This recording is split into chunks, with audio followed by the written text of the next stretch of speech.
मेरा नाम अवनीश कुमार है। मैं कक्षा 10 में पढ़ता हूँ। मेरे विद्यालय का नाम है स्वामी विवेकानंद इंटर कॉलेज, सहार जनपद औरैया। मैं दैनिक जागरण में एक छपी कहानी सुनाने जा रहा हूँ, जिसका लाएं स्वयं में सकारात्मक बदलाव। सुबह 10 बजे जब 17 वर्षीय अर्जुन का कमरा खुला तो बॉन जोवी का इट माय लाइफ गाने से पूरा घर भर गया। गाने की तेज आवाज के बीच वह डाइनिंग टेबल की कुर्सी पर आकर धम से बैठ गया। पापा को गुड मॉर्निंग बोलने के बाद वह अपने मोबाइल में व्यस्त हो गया। पीछे से गाने की आवाज और मोबाइल से रील्स से निकलती आवाजों से घर की शांति भंग हो गई। पापा किचन से नाश्ता लेकर आए और अर्जुन के सामने रख दिया। जल्दी से नाश्ता कर लो पापा वापस किचन में जाते हुए बोले। मुझे भी ऑफिस निकलना है। मम्मी कहाँ है? अर्जुन ने पूछा। मम्मी के ऑफिस में जरूरी प्रेजेंटेशन है, वे जल्दी चली गई हैं। मुझे जगाया क्यों नहीं? अर्जुन ने रील्स देखते हुए ही पूछा। बकवास मत करो, सुबह जगाने पर तुम कब जागते हो? कहकर पापा अपने कमरे में चले गए। उन्हें भी ऑफिस जाने के लिए तैयार होना था। अर्जुन की 10वीं की परीक्षा के बाद से ही घर का माहौल बदल गया था। परीक्षा की तैयारी के दौरान अर्जुन को रात में पढ़ने की आदत हो गई थी। रात 9 बजे से सुबह 3 बजे तक वह पढ़ाई करता, फिर सो जाता था। 10वीं का परिणाम आया तो सब खुश थे। अर्जुन के बहुत अच्छे नंबर आए थे और 10वीं 11वीं में भी उसे मन के विषय मिल गए। अर्जुन इंजीनियर बनना चाहता था। स्कूल के साथ साथ इंजीनियरिंग की तैयारी के लिए कोचिंग भी करने लगा था। कोचिंग में अर्जुन ने अपनी पसंद से शाम 4 से 8 बजे का बैच चुना था। उसने सोच रखा था कि 1 बजे स्कूल से लौटने के बाद शाम को कोचिंग जाया करेगा। मम्मी पापा ने भी उसे अपनी दिनचर्या स्वयं व्यवस्थित करने की छूट दे रखी थी।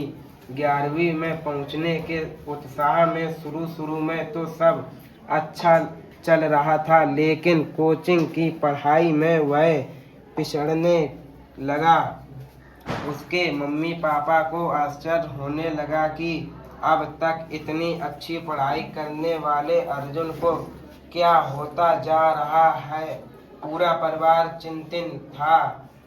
किसी को समझ नहीं आ रहा था कि अर्जुन को कोचिंग की पढ़ाई समझ में क्यों नहीं आ रही। इस रूटीन का एक और असर घर के माहौल पर पड़ रहा था। कोचिंग से निकलकर अर्जुन 1 घंटे अपने दोस्तों के साथ बिताता था, जिसकी वजह से घर आते आते 10 बज जाते थे।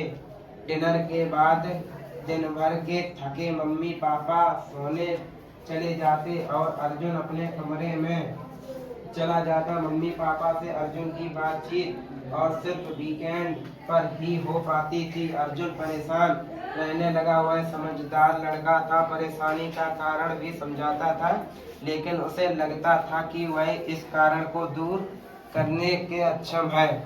दरअसल अर्जुन को 10वीं की परीक्षा की तैयारी के समय से ही देर रात तक जागने की आदत हो गई थी। उसे रात में 2-3 बजे से पहले नींद नहीं आती थी।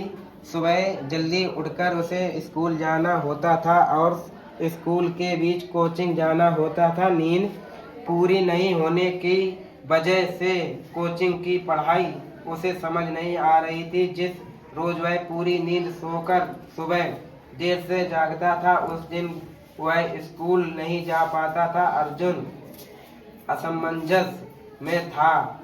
उसने स्कूल के काउंसलर से बात करने की सोची। अर्जुन की परेशानी सुनकर काउंसलर ने समझाया कि आदत में परिवर्तन करना तुम्हारी इच्छा शक्ति पर निर्भर करता है। यह इस बात पर निर्भर करता है कि तुम्हारे लिए किसी आदत को बदलना कितना जरूरी है।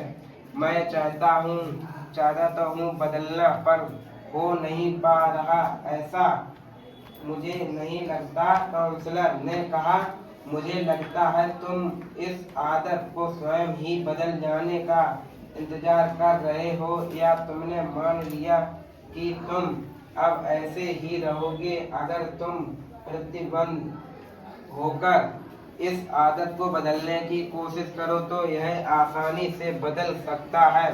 काउंसलर की बातें सुनकर पहले कुछ पल उसे अपने ऊपर गुस्सा तो आया, लेकिन अगले ही पल वह समझ गया कि बदलाव की इच्छा और बदलाव के प्रति प्रतिबद्धता में जमीन आसमान का अंतर होता है। धन्यवाद।